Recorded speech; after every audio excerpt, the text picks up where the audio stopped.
Los evangelios de estos domingos previos a Pentecostés hacen hincapié en la venida del Espíritu Santo, en la necesidad de Cristo ir al Padre para enviar al Espíritu Santo. Mas yo quería detenerme en una frase de la epístola que dice: toda dádiva preciosa y todo don perfecto de arriba viene del Padre de las luces, en quien no cabe mudanza ni sombra de variación. Donde no cabe mudanza ni sombra de variación. Creo que debemos en esta misa de dar gracias, en particular por haberme encontrado con fieles que todavía guardan la fe. ¿Y por qué la guardan? Creo que podríamos resumirla en un solo punto. Porque todavía cumplen el primer mandamiento: amar a Dios sobre todas las cosas. Parecería demasiado simple, pero en el fondo es esto. Cuando Monsignor Lefebvre comenzó su combate por la tradición católica y se enfrentó a un Pablo VI y a toda la maquinaria de la Iglesia ocupada por el enemigo modernista, ¿por qué lo hacía?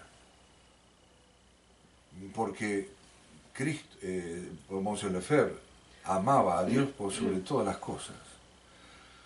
Cuando recuerdo que los periódicos decían que Monsignor Lefebvre destruía el corazón del Papa, etcétera, etcétera, sembraba la división en la Iglesia, ¿Ese era el objetivo de Monsignor Lefebvre? No. El objetivo de Monsignor Lefebvre era amar a Dios por sobre todas las cosas. Amar a Dios encima por el amor al Papa que todo católico debe tener, por el amor a la institución que todo católico debe tener. Entonces, por amor incluso a Dios por encima de las almas que supuestamente se escandalizaban y se apartaban de Dios por culpa de este escándalo que supuestamente daba Monsignor Lefebvre. O sea, lo que marcaba la vida y marcó la vida de todos los santos fue el amor a Dios por sobre todas las cosas. Cuando Cristo dice: el que ama más a su padre, a su madre, a su hijo, etc., más que a mí, no es digno de mí. O sea, está marcando que Él es el que tiene que ser el dueño absoluto de nuestros afectos.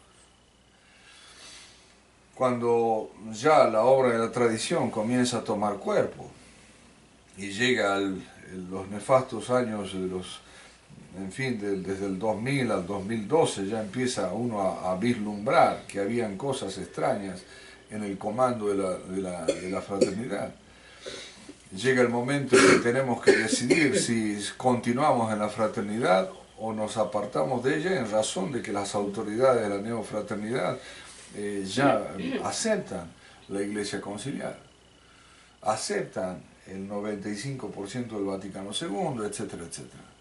¿Por qué nosotros no seguimos en la neofraternidad? ¿Cuál fue el motivo por el cual dijimos debemos apartarnos de esto? Y el motivo fue de nuevo lo mismo, el primer mandamiento. O sea, ¿qué es lo que nos movió a actuar? A dejar una familia religiosa, a dejar prioratos, a dejar amigos de un priorato, incluso a causar problemas hasta en las familias por esta nueva división. ¿Por qué lo hicimos? ¿Por capricho? ¿Porque teníamos ganas de fastidiar? No, por amor a Dios. Porque Dios es el primero que debe ser servido.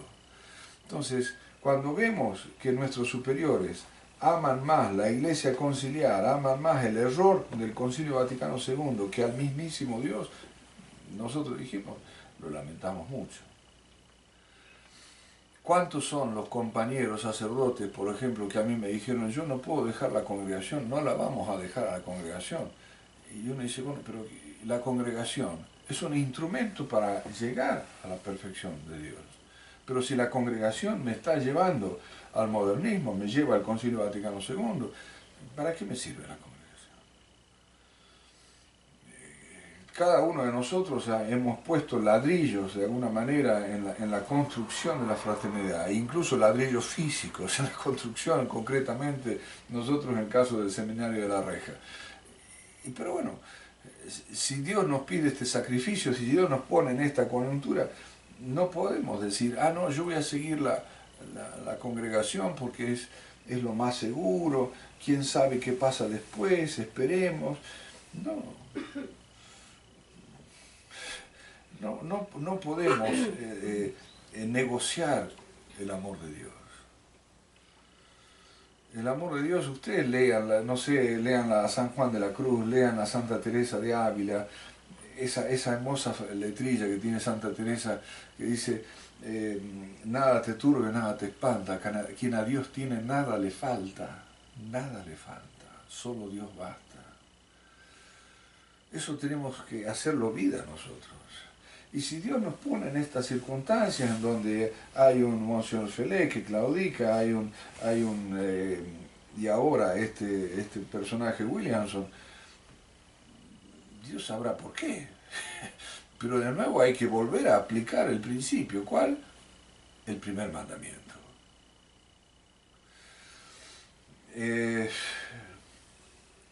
¿Por qué no seguimos ahora a Monseñor Williamson? Nos han dicho, no, pero ustedes se juntan con el padre fulanito, sultanito, que tienen no sé qué defectos y qué sé yo, y pues dejan a Williamson, que ha sido un gran defensor de la iglesia.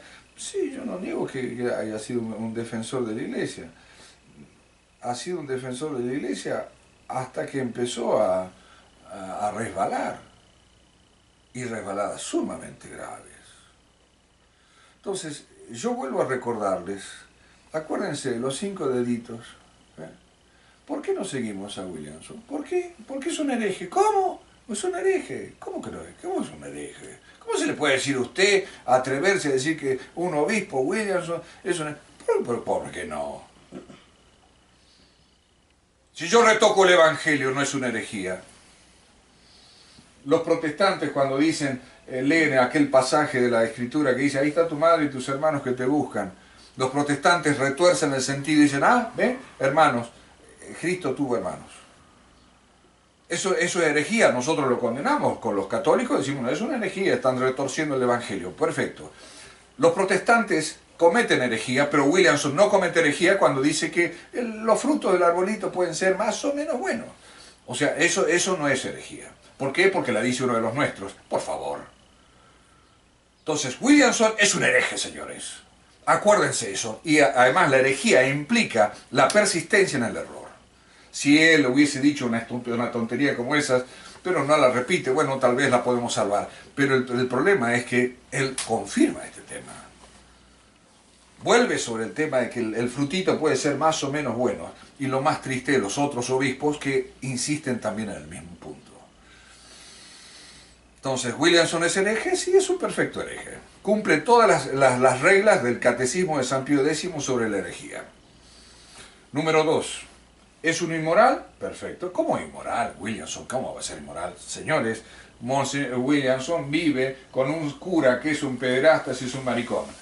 Y él reconoce estos defectos. Y no solamente eso, sino que además Williamson le organiza el apostolado, etcétera, etcétera, a este padrecito. Yo quisiera, en fin, que me alegro mucho si este padrecito se ha arrepentido, que la misericordia de Dios le llegue, etcétera, etcétera, pero no podemos actuar de esa manera con un señor que ha cometido, con un sacerdote que ha cometido esa falta. Yo les ponía el caso, hace un rato, si Monseñor Williamson viviese en la casa del frente, con ese curita, ¿quién le va a mandar sus hijos a esa casa para que les enseñe el catecismo? No sé, cualquier papá con el sano juicio, el mínimo de sano juicio, va a decir no. No. Entonces, yo no digo que hay que quemarlo vivo a ese padrecito, pero el padrecito, en fin, en tiempos normales hubiese sido destituido. En fin, lo menos que puede hacer es meterse dentro de un convento y no salir más. Entonces, ese obispo que promueve este tipo de escándalos, ¿es un inmoral o no es un inmoral? No sé, ¿qué otra palabra hay? Tercero, Monseñor Williamson es un blasfemo. No, pero ¿cómo va a ser blasfemo? No, ¿cuándo dijo una blasfemia? No. Señores, si yo promuevo la lectura de un libro blasfemo, ¿yo soy blasfemo, sí o no? Sí. Entonces, si Monsignor Lefebvre, si Monsignor Williamson está promoviendo la lectura de María Valtorta, que es una vidente, blasfema porque, en fin, me da vergüenza incluso decir las cosas en un sermón de las barbaridades que dice la señora esta María Valtorta. Y que este Williamson, un obispo sedicente católico de la tradición, dice a las familias que tienen que leer el librito de la María Valtorta, a los niños antes de irse a dormir. Estamos locos, señores. Estamos locos. Hereje, inmoral, blasfemo. Cuarto, modernista. Williamson, modernista, pero el don Tomás el otro día leía que decía, no, pero Williamson fue un gran defensor, gracias a él se mantiene la tradición de la iglesia. Señores, gracias a Monsignor Lefebvre y Castro Mayer se mantiene la tradición de la iglesia. Él fue el que marcó el ejemplo. Monsignor Williamson en tanto y en cuanto los imitaba bien, pero en tanto y en cuanto se aparta y empieza a defenderme la misa nueva, que la misa nueva da gracias, que se puede ir a la misa nueva si lo necesitas, si lo querés, si te da la gana, resulta que ahora Williamson es un defensor de la misa nueva. Por Dios. ¿Es o no modernista? Sí. Si defender la misa nueva no es modernismo, díganme qué es. Y para acabar, para broche de oro, Monsignor Williamson es un perjuro. ¿Por qué perjuro? ¿Y por qué Monsignor Williamson hizo el juramento antimodernista? Y ahora mire cómo se comporta. ¿Eso no es perjurio? ¿Qué otro nombre hay? Entonces, a veces parece que tenemos miedo de decir las cosas por su nombre. Y yo la verdad, después de estudiar el tema, de dar vueltas, incluso con todo el dolor de mi alma, en fin, ¿quién no quiere salvarlo a Williamson? Lo hemos hecho, lo hemos intentado, el padre Altamira le llamó la atención, el padre Ortiz le llamó la atención, tantos otros que le han llamado la atención. Y ¿qué hemos encontrado? Risitas, diciendo que bueno, que paciencia y nada más. Una retractación, ni la más mínima retractación. Y estamos hablando de cosas gravísimas. No que bueno, que si me gusta más el Milán que el tal otro partido de fútbol. No. Son cosas graves a la fe y a la moral. Entonces, cuando uno dice, a una persona me decía, no, yo no puedo creer que Williamson sea hereje. Bueno, estudia, lee las cosas que ha escrito y dime qué adjetivo le cabe. No sé, quizás el más suave, no sé, sospechoso de herejía, pero bueno, estamos siempre sobre el mismo tema. Entonces, queridos fieles, simplemente yo les insisto y creo que podemos dar perfectamente gracias a Dios de que todavía Él nos da la gracia de amarlo. Porque somos tan miserables que hasta para amar a Dios necesitamos la gracia de Dios. Entonces, ¿y gracias de qué? Y porque Dios nos dio la gracia de poner una vez más a Dios en primer lugar. San Antonio de Padua tiene esa frase tan bonita que dice que Dios ocupe el primer lugar en tu vida, siempre. Entonces, nosotros debemos tener a Dios siempre en el primer lugar. Hay una frase del Antiguo Testamento también que dice que lamenta porque muchos al comienzo de la vida, en la juventud, se entusiasman en la vida religiosa, que yo, Dios primero, pero claro, después una vez que pasan los años, el fervor se entibia, nos encariñamos con el priorato, nos encariñamos con, no sé, con el edificio, con la congregación, con lo que fuese. Y ya el amor a Dios primero ya se enfría. Entonces Dios nos ha llamado a ser santos, no a ser mediocres. Y además está escrito perfectamente que Él maldice la ambigüedad, que maldice la tibieza. Y ahora se burlan de nosotros porque somos extremistas. Gracias a Dios que somos extremistas. Pero es una gracia de Dios. Y no tenemos que avergonzarnos de ser extremistas. O sea, no tenemos que avergonzarnos de querer amar al máximo a Dios. ¿Qué pasaría si mañana empieza una persecución a sangre y fuego? Y si nos encuentra Dios en una posición morna, ¿no? Así en un gris, ni blanco ni negro, ni sí ni no. ¿Vamos a ser capaces de dar la vida por Cristo? Por favor, por favor. O sea, si la vida es una... y siempre tenemos que pensar en eso. Dios nos puede llegar a pedir la vida.